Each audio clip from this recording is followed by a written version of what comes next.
Let's do this. Driving assists real.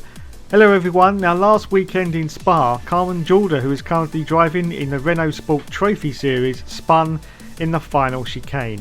She received an enormous amount of ridicule for this, including someone who posted a picture from the poster Finding Nemo and changed the words to Finding Carmen's Talent.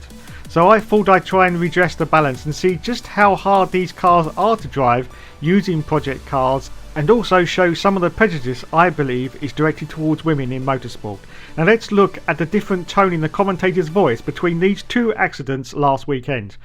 This is the first one. This moment for Roda, who loses it entirely on his own, and actually Adalberto Batista reacted brilliantly well there, so as not to make contact with his teammate. And this is Carmen's spin. Bourgeois behind. Oh, nice spin. And that's Carmen Jorda. Yeah, Carmen Jorda spins out of the chicane. Oh, needs to be careful as she rejoins as well. Davide Roda did well there, of course. Did you hear that? One was a brilliant reaction, the other one was, oh no, it's Jorda. And that is English commentary from experienced motorsport journalists. Way to go, chaps. Nice to see the Old Boys Club is still alive and well in 2016.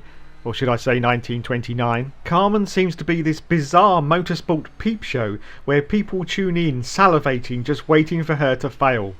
Way to build up someone's self-confidence, chaps. This is not the first time. I have watched every round, and as soon as it gets to Carmen, the inflection in the commentator's voice drops 2 octaves.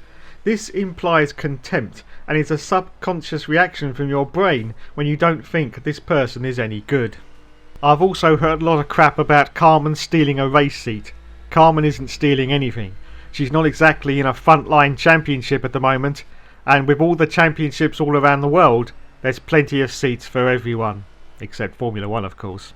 And let's not forget this statement from Michelle Moulton, the 4-time World Rally winner, who, in my research, I've discovered is allegedly a feminist.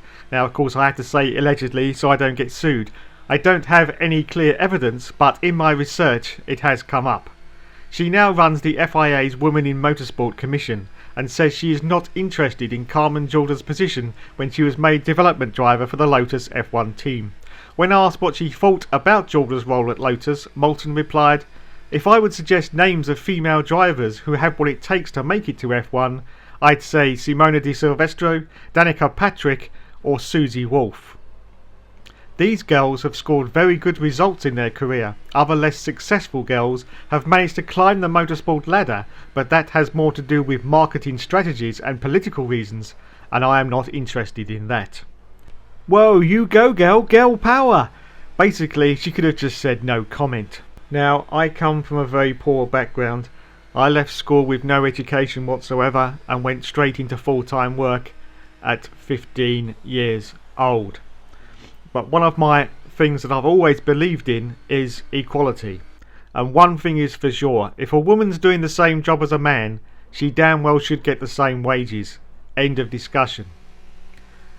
And basically that's probably one of the reasons why I've always backed the underdog.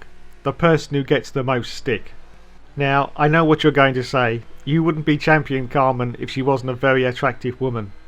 Well, that means absolutely nothing when she's driving a car because you can't actually see her. Yes, I know what you're going to say. Dave, just look at her results. Well, I have looked at her results, and yes, it is painful reading. But up until 2010, when she was in the Indy Lights series, she was being moderately successful. It's only when she joined the GP3 series, which she stuck with for 3 years, that everything seemed to go wrong, when she ended up basically in last place for the whole of the 3 seasons. I think she thought this was going to be her road to F1, and so she stuck with it. But she often said that she didn't like the car. It had no power steering and it was just very, very heavy to drive. Now, of course, if you're driving a car that you just can't get to grips with, you're not going to get any good times out of it, unless, of course, your name's Ayrton Senna. I would like to see Carmen in some kind of touring car series or maybe a GT3 series, and I think that's what she should be aiming for in the future. I think she should forget about F1. I mean, who wants to be in it these days anyway? It's too bloody boring for one thing. Okay, so we're going to try and replicate exactly what happened here at Spa, and we're going to try and spin the car at the final chicane and see exactly what would have happened and see what Carmen actually can see. Oh, she's been hit by the car, which almost did happen last weekend at Spa, but oh look, she looks to the right and you can't see shit. you can't see a thing because you've got a massive great head restraint off to the right hand side.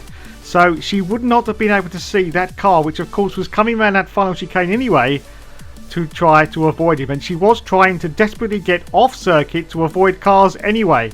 But anyway, let's have a look from the outside camera view. As you can see, she got ploughed into the side by that car, which almost happened, but she would not have been able to see him through the right hand side of the car. Okay, so let's see how easy it is to turn one of these cars around. Now don't forget, this is a rear wheel drive 3.8 litre twin turbo, and as soon as you hit the power it spins around like a top because it's actually steering from the rear wheels. Of course, that's where the power is, not from the front. So as you can see, I'm trying desperately to get this turned around really quickly, and it takes an almost age to get the car to turn around. So there you go. So that's my take on last week's incident. Okay, we're going to go into a little race here to see exactly how the RS01 handles. Now of course I've never driven a Renault RS01 and I don't think I ever will get the opportunity, but I will say I used to have back in the day a Ford Sierra Cosworth 2 litre, and that was a right bitch because she was also rear wheel driven, and I used to spend half of my time getting the car out of the nearest hedge. In fact, I think I spent more time in the hedge than I actually did driving the car. Anyway, so we're just going through now. I'm in the helmet cam, so of course this is what Carmen Jorda can see. As you can see, it all goes blurry as we're going through the glorious Eau Rouge section of Spa. And I have to say, this is quite difficult to handle, this car, as we're going through this final chicane here. Very difficult indeed. You have to be very careful how you put the power down. Now, before all of you start asking about what I'm using, I am using a standard PlayStation 4 control pad. Yes, I know you can ritually sacrifice me later, but basically I haven't got 3 hours to recalibrate the wheel every time I want to use it. So that's why I'm using a standard pad for the moment. So anyway, back to Carmen. After the race I was looking through some of the tweets, and I have to say most of the hate, because I had to use Google Translate to actually understand the language, was coming from Spain. Yes, that's right, her own country. And this I find totally unbelievable. Now of course there's that old cliche about women drivers. All men have done it. I'll even put my hand up and say I've done it as well. Personally, I don't think my sister could park even if she was in an airfield. But what you have to remember is, this is Carmen's job. You may say it's only a part-time job. It may only be a part-time job to Carmen, but it's still her job nevertheless. Now you imagine going to work every day and receiving that amount of ridicule and being told every single day that you're no good. Now Carmen is well known on Twitter for being a prolific blocker, and frankly I'm not surprised. I am surprised the poor girl still got a head on her shoulders with all the hate that she constantly receives. So I'll leave you with this one final point. If Carmen Jorda never amounts to anything in motorsport, so what?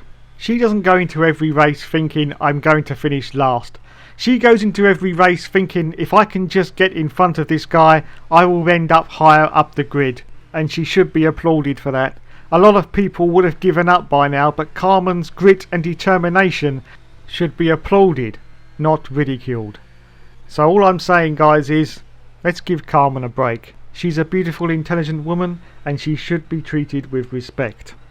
I'd like to thank everyone for watching this video. I'm sorry for the self-indulgence, but I've been wanting to get that off my chest for quite a while. And don't worry, Dave isn't turning into a feminist. The sexist Carmen Jorda career mode videos will continue. Well, Carmen spent 4 years in the UK, so hopefully she developed a sense of humour, even though some of its citizens are still stuck in 1929. Thanks everyone, you are awesome. Good night.